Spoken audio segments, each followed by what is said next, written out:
book, The Four Agreements. It's based on Toltec wisdom, and that the Toltec wisdom was from a society of scientists and artists who came together to help to explore and conserve spiritual knowledge.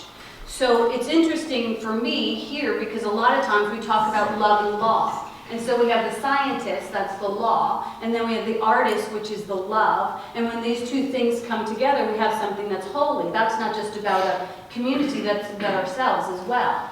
To connect the logical with the heart is to bring things into more balance. And that would be what Don Miguel Ruiz would call a Toltec heart.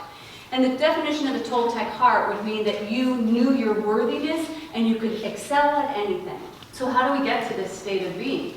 We practice being impeccable. That's one of the first agreements. How do we become impeccable? We stop identifying with the limited labels of the world. We start beginning to accept our own divinity.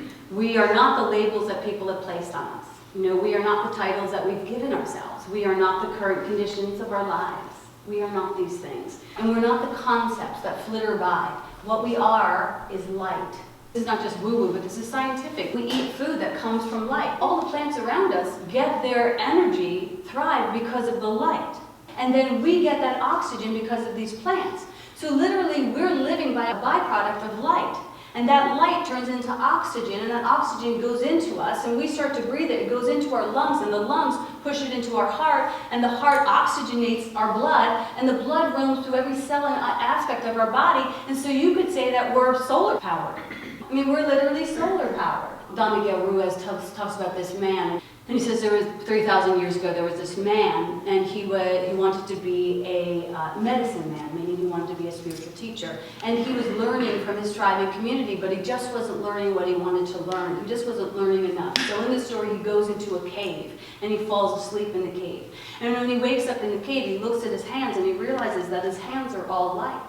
And then he goes outside the cave and he looks up at the stars and he realizes that the stars are light, but the stars aren't making the light, that the light is making the stars. And then he goes back to his tribe and he realizes that we're all connected by this light. And he begins to try and explain this to people, but no one can understand him. And he realizes that everyone is asleep, that everyone's in this dream. In the Four Agreements, it says that the dream is the domestication. In the Course in Miracles, the dream is like the fear, the ego that prevents us from living our most excellent lives where we excel at all things. So we're in this dream together. He says in this book that when we were born, there was this blank slate. I think it's interesting to think about this blank slate, but what I would say is that the slate's not actually blank. I would say that it's actually a field of pure potentiality.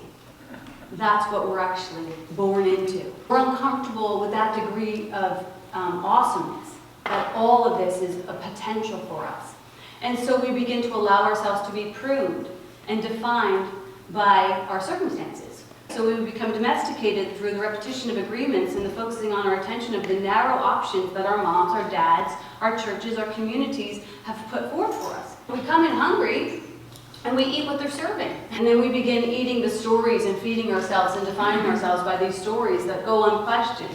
As long as we don't question this, we can become and stay domesticated. The actual act of questioning is frowned upon. We're pruned and grown and groomed to be accepted. We want to be accepted.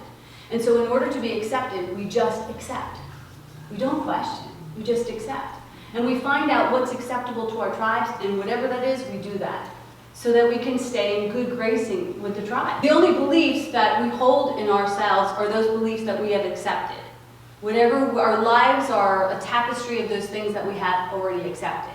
Because if we don't accept an idea, we don't hold it. It's not within us, it's rejected. And we're told, like, do what I say, not what I do, and don't question. And we want to be loved, so we say, okay. And we start to squelch all these questions, And if we question, it means that we're troublemakers, or we're rebels, or we're going out off the map to where no one's ever been before. But the problem happens when we begin to squelch our truth. We begin to surrender this to the cost of our own truth, and we end up at a whole bunch of parades where the king's naked and no one's saying anything.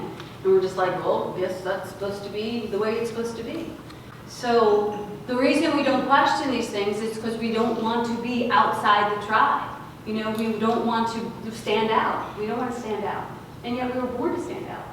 You know, we were born to stand out, to speak up, to show up, to be transparent. We end up hiding our true feelings, watering them down, editing, leaving important things out of the conversation and off the resume, and we shove it in the back of the closet, tuck it underneath the rug, like whatever. We just want things to look pretty, get the picket fence, figure it out. We continue to kind of chase this reward of being good, but in the effort of being good, what we actually become is gone.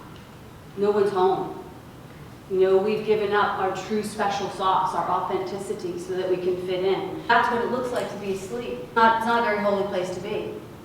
Because to be holy is to live on the cusp of the unknown, to live in the great mystery of God. And this is kind of scary, to live on the cusp of the great unknown with God. You know, it's easy to fall back and to, you know, go along to get along. But it's our diversity. It's our diversities, not our conformities, that cause us to move society further. Because anyone can follow a recipe. But it takes a real way shower to stay true to his or her path.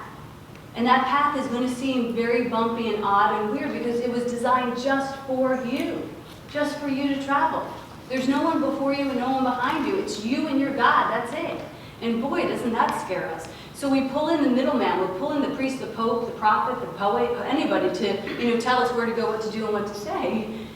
And instead of just going into the cave like that man went into the cave, and he got his truth. He was saying, I'm not satisfied with what you're teaching me. I want to know the truth. I want an intimate connection with my divine.